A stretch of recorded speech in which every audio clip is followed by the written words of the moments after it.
Shalom, selamat pagi Bapak Ibu serta saudara-saudari yang saya kasihi di dalam nama Kristus Yesus Tuhan kita. Pada saat ini kita akan kembali merenungkan kebenaran firman Tuhan, tetapi sebelumnya kita akan awali perenungan ini dengan terlebih dahulu bersatu di dalam doa. Kita berdoa.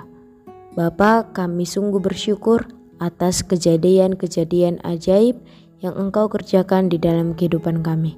Kami juga sungguh berterima kasih karena kasih, kemurahan, serta kebaikan-kebaikan-Mu yang tak pernah berhenti Engkau nyatakan di dalam kehidupan kami hari lepas hari. Saat ini ya Tuhan, kami akan dengar-dengaran akan firman-Mu.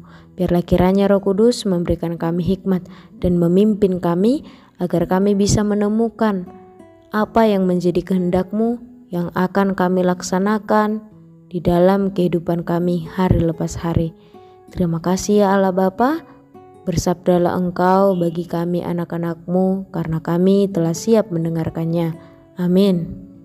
Nats firman Tuhan yang menjadi dasar perenungan kita terambil dari kitab Keluaran pasal 13 ayat yang pertama sampai ayat yang ke-16, dan temanya adalah taat terhadap firman sebagai wujud syukur atas kasih karunia Tuhan Allah.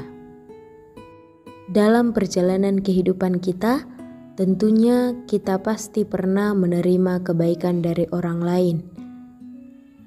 Namun respon apakah yang kita berikan ketika kita menerima kebaikan ataupun pertolongan dari orang lain? Akankah kita melupakan segera perbuatan mereka atau justru berupaya dengan berbagai cara untuk membalas kebaikan dan pertolongan orang tersebut?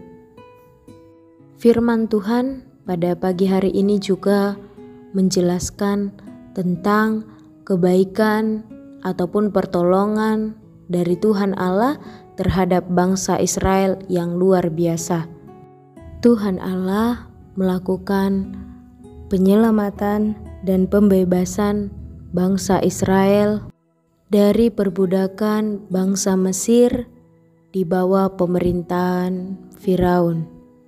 Hal inilah yang kemudian melatar belakangi sehingga Allah memerintahkan ataupun menetapkan suatu perintah bagi Musa agar orang Israel melakukan dua hal bagi Tuhan Allah, yaitu agar semua anak sulung harus dikuduskan bagi Tuhan Allah, baik manusia maupun hewan.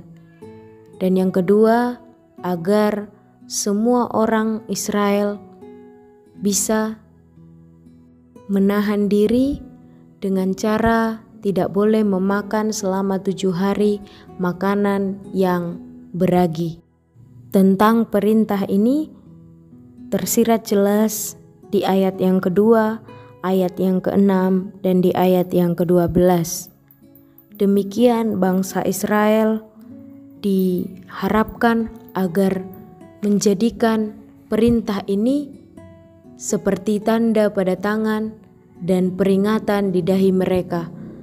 Dengan demikian, bangsa Israel ataupun umat Israel akan terus mengingat dan menceritakan betapa kuatnya tangan Tuhan membawa mereka keluar dari perbudakan di tanah Mesir. Hal ini diperjelas di ayat yang ke-9 dan ayat yang ke-10 serta di ayat yang ke-16. Bapak, Ibu, serta saudara-saudariku yang terkasih, saat ini kita telah mengetahui dengan jelas tentang karya penyelamatan dan pembebasan dari Tuhan Allah bagi bangsa Israel, dan bahkan bukan hanya terhadap mereka. Sampai saat ini tangan Tuhan yang begitu kuat dan luar biasa terus berkarya, dan tak sekalipun kita ditinggalkan.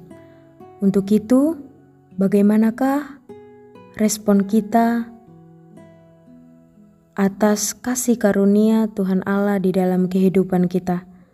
Bagaimanakah cara kita bersyukur ataupun berterima kasih? Caranya adalah seperti tema kita di awal, yaitu taat terhadap firman. Taat terhadap firman Allah dan menjauhi setiap larangan-larangannya. Marilah kita mulai dengan taat terhadap firman Tuhan. Kita aplikasikan di dalam keluarga kecil kita, keluarga besar, di dalam komunitas bertetangga, komunitas di dalam gereja, dan di tempat-tempat lain ataupun komunitas-komunitas lain. Semoga Allah yang penuh dengan kasih karunia memampukan kita menjalankan firman Tuhan ini. Siapa bertelinga, hendaklah ia mendengar. Siapa yang berhikmat, hendaklah ia melakukannya. Kita bersatu kembali di dalam doa. Ya Allah Bapa, kami telah mendengarkan sabda kebenaran firman-Mu.